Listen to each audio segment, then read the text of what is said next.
매일 아침 잠에서 깨는 순간 시간을 확인하기도 전에 아무것도 하기 전에 가장 먼저 느끼는 것이 입안이 사포처럼 바짝 말라 있다는 느낌인가요? 밤새 수분이 완전히 빠져나간 것처럼 혀가 입천장에 달라붙고 삼킬 것도 없을 만큼 그 느낌이 익숙하다면 지금 하던 일을 멈추고 이 이야기를 끝까지 들어주세요. 가족들이 별것 아니다 라고 말하는 것, 혹은 더 나쁘게는 나이 들면 다 그런 거다 라고 넘기는 그 증상이 사실은 별것도 아니고 정상도 아닙니다. 저는 수십 년간 임상 및 과학 분야에서 경험을 쌓아온 의사로서 뇌, 감정 및 감성 지능, 당뇨병 및 대사질환, 비뇨기과, 그리고 60세 이후의 건강과 장수 분야에서 활동해 왔습니다. 수많은 환자들을 진료하며 뇌, 신체, 호르몬, 대사, 그리고 감정이 어떻게 깊이 연결되어 생각, 결정, 행동, 건강, 그리고 삶의 질에 영향을 미치는지 이해하게 되었습니다. 오늘 저는 의료 현장 경험, 연구, 그리고 환자 한 분 한 분의 이야기를 경청하며 얻은 교훈들을 여러분과 나누고자 합니다. 저는 20년이 넘도록 노인 건강에 집중해 왔습니다. 그리고 그 세월 동안 이 단 하나의 증상이 얼마나 조용히 삶을 무너뜨리는지를 눈앞에서 지켜봐 왔습니다. 드라마틱하게 일어나지 않습니다. 하루아침에 일어나지도 않습니다. 조용히, 천천히, 그리고 거의 너무 늦을 때까지 눈에 보이지 않는 방식으로 진행됩니다. 연구 결과가 실제로 무엇을 말하는지 들어보세요. 2022년 미국 노인의학회지에 발표된 분석에 따르면 만성 구강 건조증, 의학 용어로 구강 건조증 엑세로토미아은 60세 이상 성인에게 가장 위험한 4대 건강 위기와 61%의 통계적 연관성을 보입니다.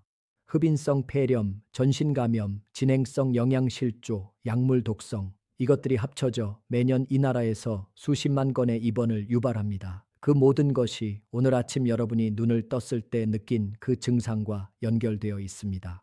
7가지 경고 신호를 알려드리기 전에 먼저 마가렛 이야기를 들어주셨으면 합니다. 제가 이 영상을 만들게 된 이유가 바로 그녀의 이야기이기 때문입니다. 댓글에 나이와 함께 아침에 구강 건조를 경험하는지 예 또는 아니오로 적어주세요. 지금 이 영상을 보는 분들 중 단 한 번도 이 증상을 의사에게 말하지 않은 분이 얼마나 많은지 알면 놀라실 겁니다. 마가렛은 오하이오주 콜럼버스 외곽에 살던 71세의 전직 초등학교 교사였습니다.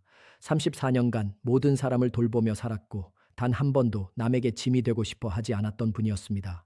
그래서 아침마다 말을 하려면 물이 필요할 만큼 입이 바짝 마른 채로 잠에서 깨기 시작했을 때 그녀는 아무에게도 말하지 않았습니다. 그저 나이 탓이라고 생각했습니다. 당연한 것이라고 생각했습니다. 18개월 동안 마가렛은 매일 아침 그렇게 눈을 떴습니다. 그리고 그 18개월 동안 그녀의 몸은 자신이 가진 유일한 언어로 계속해서 신호를 보내고 있었습니다. 의도치 않게 체중이 줄었습니다. 여기서 500겨, 저기서 1kg. 결국 딸이 옷이 이상하게 헐렁하다는 것을 눈치챌 때까지 마른 음식을 삼키는데 어려움을 느꼈습니다. 봄에 흉부 감염이 생기고 가을에 또 생기고 다음 해 겨울에 또 생겼습니다. 매번 항생제를 처방받고 집으로 돌아왔습니다. 그리고 매번 누구도 물어봐야 할 질문을 하지 않았습니다. 왜 이분은 계속 흉부 감염이 생기는 걸까? 그리고 세 번째 입원이 찾아왔습니다. 어느 화요일 아침 마가렛은 숨을 쉴 수 없는 상태로 잠에서 깼습니다. 입술이 약간 파랬고 딸은 떨리는 손으로 911에 전화했습니다. 산소 포화도가 81%까지 떨어져 있었습니다. 건강한 성인은 95% 이상을 유지합니다. 폐 전문의가 내린 진단은 딸을 얼어붙게 만들었습니다. 심각한 흡인성 폐렴, 며칠에 걸쳐 생긴 것이 아니라 수개월에 걸쳐 진행된 것이었습니다. 이것이 무엇을 의미하는지 그리고 왜 여러분에게 직접적으로 중요한지 설명해 드리겠습니다.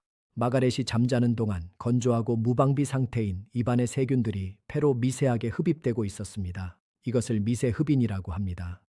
이 현상은 수면 중 누구에게나 일어납니다. 그러나 건강한 입안에서는 침이 그 세균들을 중화시켜 어디로도 이동하지 못하게 합니다. 침에는 면역 글로불린 A, 리소자임, 락토페린이 들어 있습니다. 이것이 입안의 면역 관문입니다. 마가렛의 입은 말라 있었고 그 관문은 무너져 있었습니다. 그리고 18개월 동안 세균들은 그녀가 평화롭게 잠자는 동안 매일 밤 폐 속으로 이동하고 있었습니다. 그녀는 전혀 알지 못한 채로 19일간의 중환자실 입원, 기관 삽관, 그리고 영구적인 폐 손상, 그리고 저를 지금도 괴롭히는 부분이 있습니다. 딸 린다가 그 19일 동안 어머니의 의료 기록을 살펴보니 마가렛은 6년 동안 5가지 약을 복용하고 있었고 그 약들이 서로 어떻게 상호작용하는지 검토한 의사가 단 한 명도 없었습니다. 그 약들 중 세 가지, 혈압약, 알레르기, 항히스타민제, 방광조절 약물은 모두 항콜린성 약물 계열에 속합니다. 현대 양리학에서 침 분비를 가장 공격적으로 억제하는 약물들입니다. 마가렛의 구강 건조는 부작용이 아니었습니다.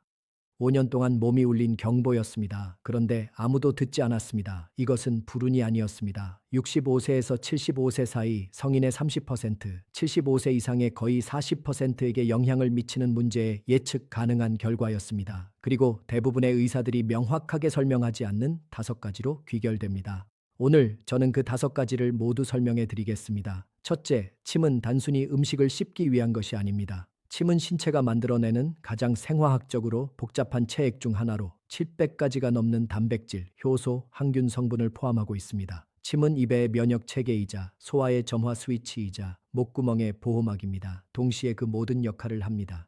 1만 2천 명이 넘는 노인을 대상으로 한 UCSF 연구 2021에서 구강 건조증이 확인된 환자들은 24개월 이내에 호흡기 감염으로 입원할 가능성이 2.8배 높았습니다. 아침 첫 커피 전에 대부분의 사람들이 그냥 넘기는 증상 하나에 숨어 있는 거의 3배에 달하는 위험입니다. 둘째, 약물 조합은 아무도 알려주지 않을 만큼 훨씬 더 위험합니다. 500가지가 넘는 미국 의약품이 구강 건조를 부작용으로 명시하고 있습니다. 혈압약, 한구울제, 항히스타민제, 이뇨제, 방광약물, 수면제. 노인이 이 중 3가지 이상을 동시에 복용할 경우 2023년 의 연구에 따르면 억제 효과는 더해지는 것이 아니라 곱해집니다. 구강 건조를 유발하는 약물 3가지는 3배의 건조함을 만들지 않습니다. 6배, 7배 혹은 8배의 침샘 억제를 일으킬 수 있습니다. 이것을 복합 항콜린성 효과라고 하며 처방 검토 과정에서 거의 논의되지 않습니다. 셋째, 구강 건조는 정상적으로 식사를 해도 영양실조를 유발합니다. 이것은 제가 말씀드릴 때마다 모든 환자들이 놀라는 부분입니다. 침은 전체 소화 과정의 시작을 알립니다. 탄수화물 분해를 시작하는 아밀라아제를 포함하고 있으며 위의 소화를 준비하라는 화학적 신호를 보냅니다. 침 없이는 그 신호가 잦아듭니다. 영양소는 제대로 흡수되지 않은 채 통과합니다.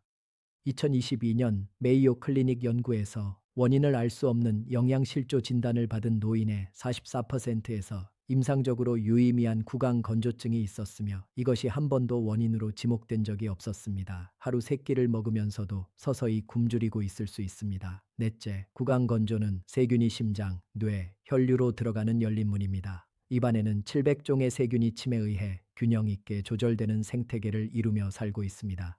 침이 사라지면 위험한 세균들, 스트랩토코쿠스 뮤탄스, 포르피로모나스 진지발리스, 푸소박테리움 뉴클레아툼, 이 불과 몇 주 만에 급증합니다.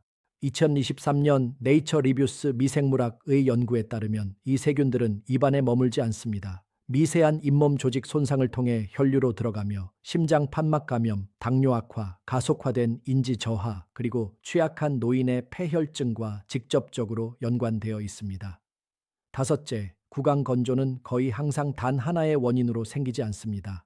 그것은 아직 진단되지 않은 더 깊은 무언가를 몸이 알려주는 방식입니다. 그리고 이것이 제가 약속한 7가지 경고 신호로 이어집니다. 이 부분에 특히 집중해 주세요. 대부분의 의사들이 이 부분을 완전히 놓치기 때문입니다. 목록을 알려드리기 전에 한 가지 여쭤보고 싶습니다. 현재 복용하고 있는 약이 몇 가지인가요? 댓글에 숫자를 적어주세요. 3가지 이상이라면 지금부터 말씀드릴 2번째 이야기가 반드시 필요합니다. 로버트는 애틀랜타 출신의 68세 전직 소방관이었습니다. 31년간 불길 속으로 걸어 들어갔던 사람이었습니다. 그래서 아침마다 구강건조로 잠에서 깼을 때 그는 강한 남자들이 하는 방식으로 대처했습니다. 무시했습니다. 2년이 흘렀습니다. 그리고 치통이 시작됐습니다. 치과의사인 시몬스 원장이 입안을 들여다보더니 말을 꺼내기 전에 잠시 멈췄습니다. 14개월 만에 8개의 치아가 심각한 충치로 파괴되어 있었습니다. 방사선 치료 환자에게서나 볼 법한 수치였습니다. 시몬스 원장은 질문을 시작했습니다. 로버트의 위산 역류 약물이 혈압 이뇨제와 결합되어 2년 동안 구강의 보호 수분을 화학적으로 제거해 왔다는 사실을 발견했습니다. 그런데 치아가 최악이 아니었습니다. 시몬스 원장이 세균 배양 검사를 시행했습니다. 결과를 받아본 그녀는 즉시 전화기를 들었습니다. 로버트의 구강 스트랩토코쿠스 뮤탄스 수치는 병원 환경 밖에서 본 것 중 가장 높은 수준이었습니다. 2023년 존스 홉킨스의 8,400명 규모 연구 65.75세 남성에서 구강 스트랩토코쿠스 뮤탄스 수치 상승은 18개월 이내 주요 심장 사건 위험이 34% 증가하는 것과 연관되어 있었습니다. 로버트의 심장 전문의는 초기 동맥 염증을 발견했습니다. 약물이 조정되고 구강 건조가 치료되었습니다. 로버트는 지금 건강합니다. 그러나 그는 잠재적인 심장 사건으로부터 6개월도 차에 남지 않은 상태였습니다. 구강 건조에 대한 올바른 질문을 던진 치과 의사 한 명이 그가 아직 살아있는 유일한 이유입니다. 이제 7가지 신호입니다. 신호 1. 암모니아 냄새가 나는 구강 건조. 아침 입 냄새가 그냥 퀴퀴한 것이 아니라 금속성이거나 화학적인 냄새가 난다면 그것은 신장 기능 이상 경고일 수 있습니다. 신장 기능 검사를 요청하세요. 신호 2. 끈적하거나 거품처럼 보이는 침. 침이 없는 것이 아니라 성질이 변한 것입니다. 이것은 자가 면역 신호입니다. 쇼그렌 증후군, 루푸스, 류마티스 관절염. 자가 면역 검사를 요청하세요. 신호 3. 밤에만 나타나는 구강 건조. 낮에는 괜찮은데 아침에만 심하다면 이것은 수면 무호흡증의 전형적인 패턴입니다. 수면 중 기도가 막혀 수시간 동안 구강 호흡을 강제하는 것입니다. 수면 검사를 받으세요. 신호 4. 구강 건조 플러스 잦은 야간 소변. 이 조합은 당뇨 경고 신호입니다. 혈당이 높아지면 침샘을 포함한 모든 조직에서 수분을 끌어가면서 소변량도 증가합니다. 공복 혈당과 당화 혈색소 HbA1c 검사를 즉시 요청하세요. 신호 5. 구강 건조 건조하고 까끌까끌한 눈. 이것은 쇼그렌 증후군의 전형적인 증상으로 60세 이상 여성 70명 중 1명에게 영향을 미치며 심각하게 진단이 적게 되고 있습니다. 치료 가능하지만 발견하지 못하면 신장, 폐, 신경계로 진행될 수 있습니다. 신호칙 구강 건조, 펄스, 다리나 발 경련. 이 조합은 심각한 전해질 불균형 신호입니다. 나트륨, 칼륨, 마그네슘, 저하, 특히 이뇨제를 복용 중이라면 더욱 위험합니다. 구강 건조와 결합된 전해질 위기는 심장 부정맥을 유발할 수 있습니다. 이번 주 안에 반드시 의사에게 연락하세요.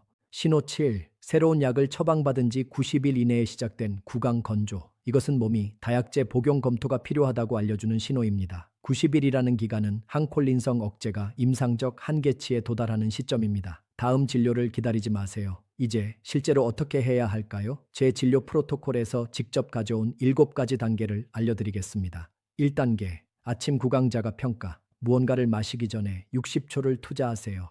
침이 있나요? 묽은가요? 끈적한가요? 화학적인 냄새가 나나요? 물 없이 삼킬 수 있나요? 매일 이렇게 하면 의사에게 필요한 데이터를 갖출 수 있습니다. 2단계. 약물 검토. 처방약과 일반 의약품을 포함한 모든 약을 적고 각각에서 항콜린성 또는 구강 건조 유발이라는 단어를 확인하세요. 그리고 의사에게 이렇게 말하세요. 복합 항콜린성 부담에 초점을 맞춘 공식적인 다약제 검토를 요청하고 싶습니다.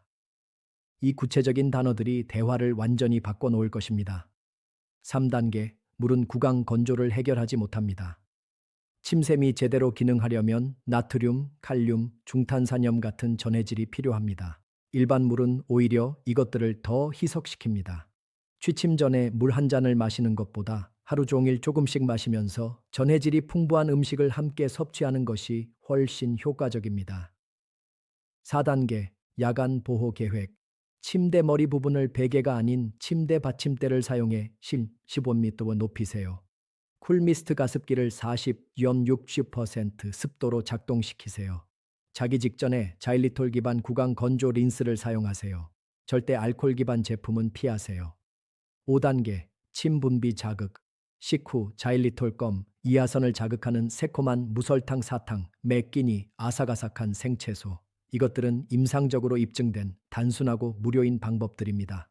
6단계. 의사와의 대화 스크립트. 정확히 이렇게 말씀하세요. 저는 수면, 영양, 삼킴에 영향을 미치는 만성 구강 건조증을 경험하고 있습니다. 약물이 원인인지 논의하고 침샘 기능 평가를 요청하고 싶습니다. 임상적인 언어는 임상적인 결과를 만들어냅니다.